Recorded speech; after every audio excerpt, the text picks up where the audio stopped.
America's future will be determined by your dreams and your visions. And nowhere is this more true than America's next frontier, the vast frontier of space. The space age is barely a quarter of a century old, but already we've pushed civilization forward with our advances in science and technology. Our work on the space shuttle gives us routine access to the landscape above us, dropping off payloads, performing experiments, and fixing satellites. And I believe we've only touched the edge of possibilities in space. It's time to quicken our pace and reach out to new opportunities.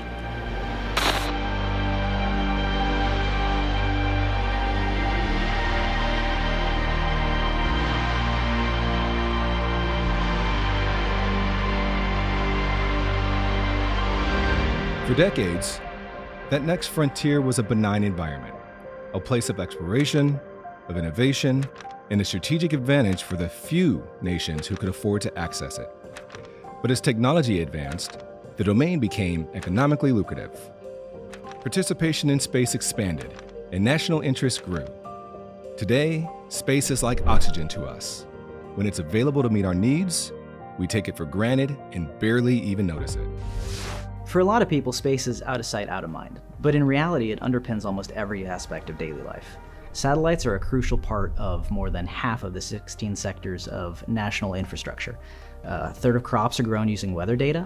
GPS navigation data keeps supply chains and logistics moving. And the timing signal that comes from GPS is what stamps digital transactions, which means digital commerce, e-finance. None of that works without satellites. It literally drives the way we do life right now, and it's only going to get more and more important. But if it's taken from us, we can do nothing else but desperately try to get it back. Space is vital to our nation's security and economic prosperity, and we must increase our ability to harness its power and our will and capabilities to defend it. The United States Space Force was created to do just that. And to tame new frontiers. Semper Supra. As our motto says, always above. Operating 24/7 to provide and protect capabilities that are critical to the joint force and the American way of life. In just the last 5 years, the space domain has gotten incredibly congested. When the service stood up, there's about 25,000 objects in space. Now, daily, we track 46,000, and that number is growing all the time. That's almost double, and it's not slowing down. But space is not just congested, it's also contested. I think traditionally, it has been viewed as a collection of space activities. And with the stand-up of Space Force and the additional resources and the changing environment and global competition, we have seen that evolve to space becoming a warfighting domain itself. Over the past 20 years, the Russians and the Chinese have heavily invested their resources to develop a broad portfolio of space weapons designed to negate the U.S. space advantage.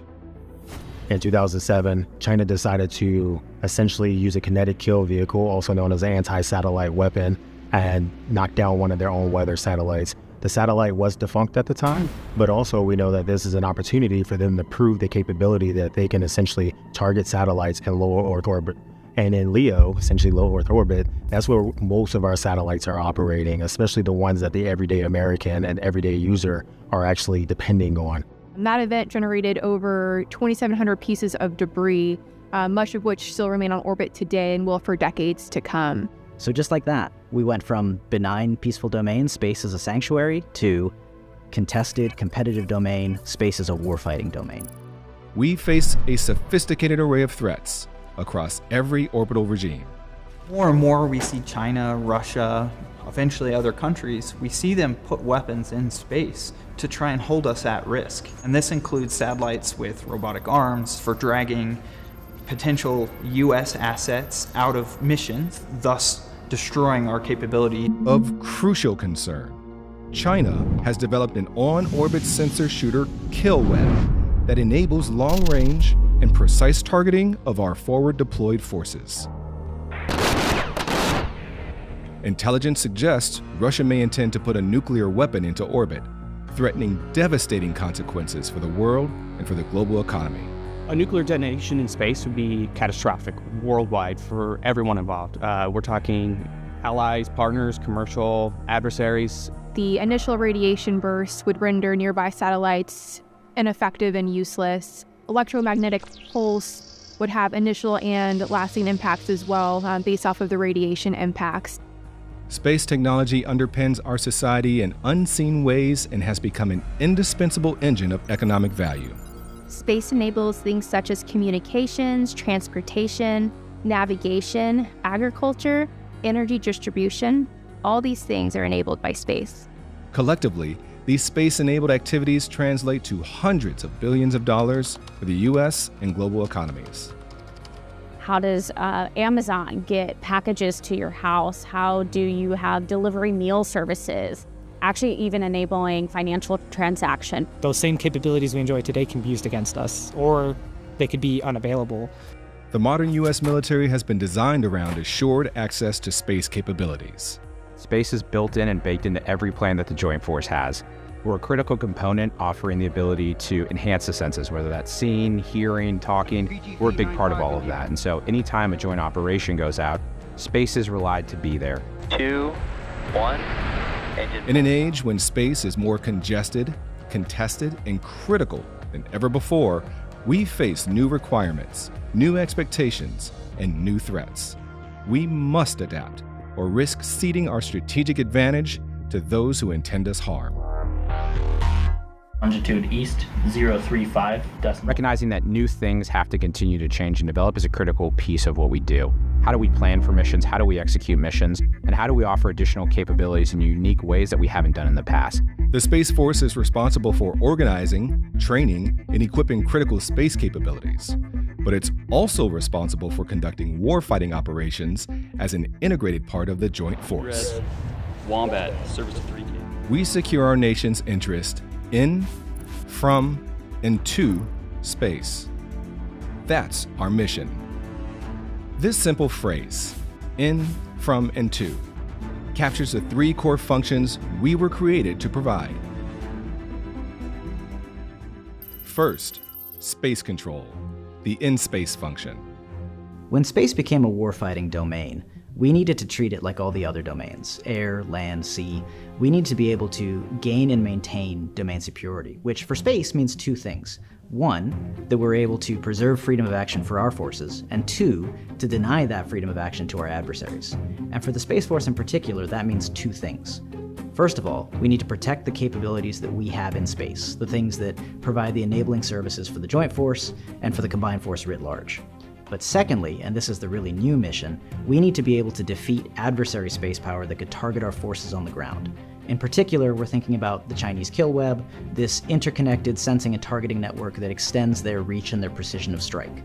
If we're not able to defeat that, then we're putting our forces at risk.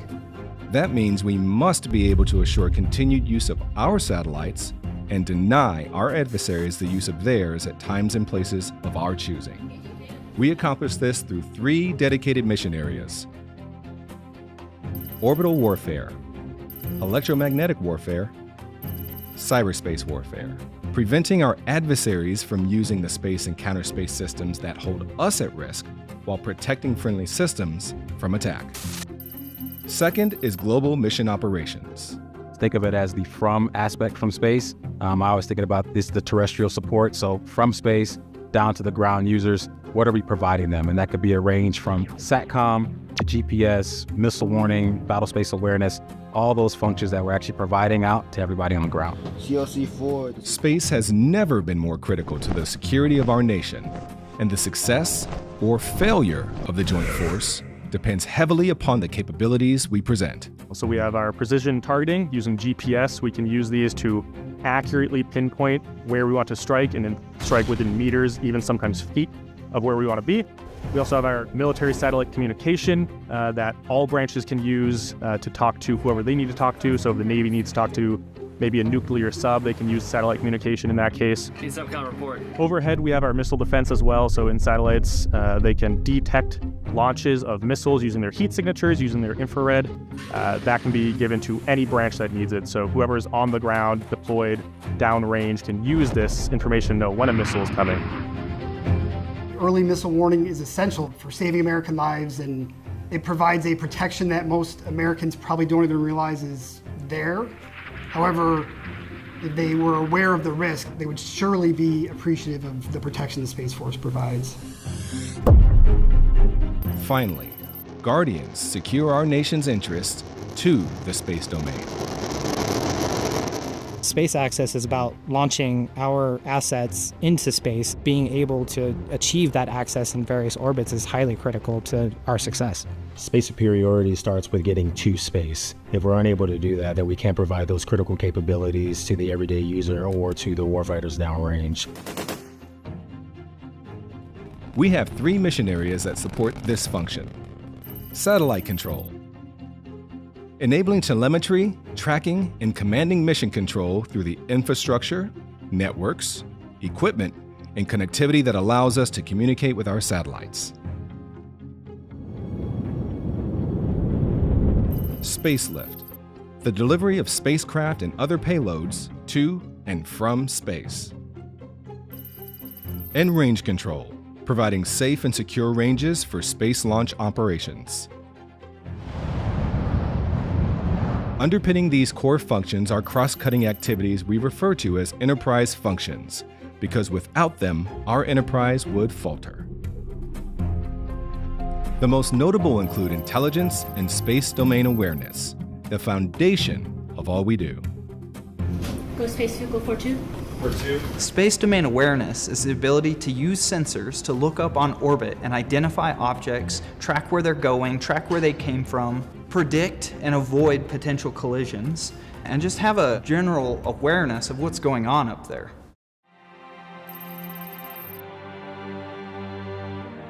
The men and women who execute these functions every day are known as Guardians.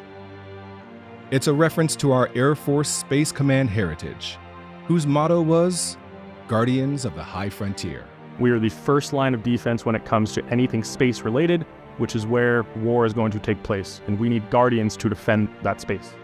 Of all warfighters, Guardians are uniquely and specifically trained, educated, and experienced in warfighting activities in, from, and to the space domain. The 4 core values of the Space Force: 1, we have character. You have to have the right moral and ethical character to be able to be a good Guardian. Next, we have connection. We have to make these connections not only within our Space Force or within our unit, but with other branches too, so they know what we can offer. We have to have the courage to make the right decisions and do things that might be out of the box and unnormal. Last, we have commitment. You need to be committed to your mission and your skill set and really hone your skills and ensure that you are developing your mission set the best you can. By design, the Space Force is lean and agile.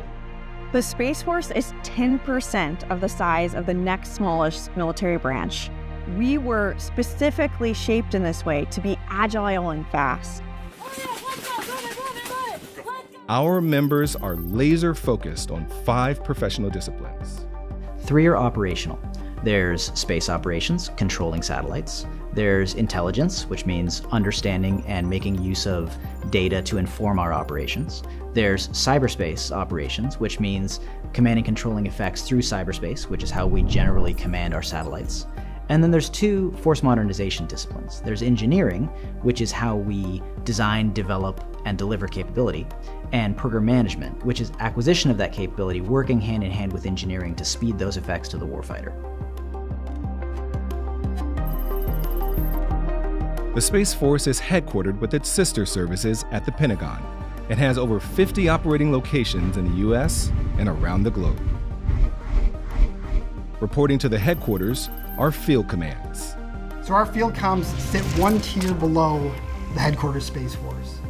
So they are charged with training, equipping, and resources our Guardians to be able to do the missions that are asked upon them by the joint fighter and by the Space Force as a whole. Deltas, which support our field comms through specialized operations focused on specific mission areas. Deltas kind of group up a big amount of work. So maybe we have MilSatCom in one delta or PNT in one delta, things like that. And squadrons, tasked with specific mission sets and activities. Space Operations Command is charged with generating and presenting combat-ready intelligence, cyber, and space forces to the combatant commands. Space Systems Command acquires, develops, delivers, and fields dominant, integrated, and resilient warfighting space capabilities. SSC also operates 2 spaceports, ensuring the safe and secure delivery of payloads to orbit for military, commercial, and civil missions alike. Space Training and Readiness Command prepares combat-ready Guardians to fight and win in contested, degraded, and operationally limited environments. STARCOM accomplishes this through development, collection, and execution of training and education programs, threat-informed test and training systems, and realistic threat presentation for advanced training. Like our sister services, the Space Force must prepare and present forces and personnel to every combatant command. We'll do this through our service components, the building blocks of the Joint Force. For space power to be effective, it needs to be integrated into our Joint Force, which means into our combatant commands. So if we're going to present Space Forces for combatant commanders to direct, we need to have a touch point that connects the combatant commander with the service forces that we provide. That's what the service component is. The Space Force has brought a level of clarity and focus to operations in, from, and to space that the Department of Defense didn't have before. Mission: rendezvous with a flight of strategic bombers. While Air Force Space Command is the history and the legacy of the Space Force, as a separate military service, it's our job to contest and control the domain, to achieve space superiority. And that's something the Space Force is doing as we execute warfighter ethos and a warfighter mentality. How are we bringing our space capability to the fight? Our establishment isn't yet complete. We're still maturing into our role as a discrete warfighting service. GPS vehicle 42. Go space vehicle 42. Despite all we have accomplished, despite our vast array of capabilities, and despite the dedication of our Guardians, the transformation we require is daunting. As the Space Force mission grows, so does the responsibilities of all of us, and we need to grow with them to meet the challenges today as well as the challenges tomorrow. We have to, again, continue executing all of those legacy missions, which we can't stop doing because the Joint Force is relying on those. We've put a lot of the critical foundation in, we put in the groundwork, but the work is going to be ongoing, and it's on Guardians to get us there. We must transform from an organization that takes advantage of a benign domain into a warfighting organization. One that has the equipment, training, and doctrine to contest the domain and provide critical effects in the face of a determined adversary. This critical transformation requires new resourcing levels. We are asking our young Guardians to do incredibly challenging things, and we owe it to them, we owe it to the service, we owe it to the country to provide them with the skills that will make them successful. Without space superiority, we cannot deter conflict. Without it, we cannot provide vital effects. Without it, we cannot protect the Joint Force.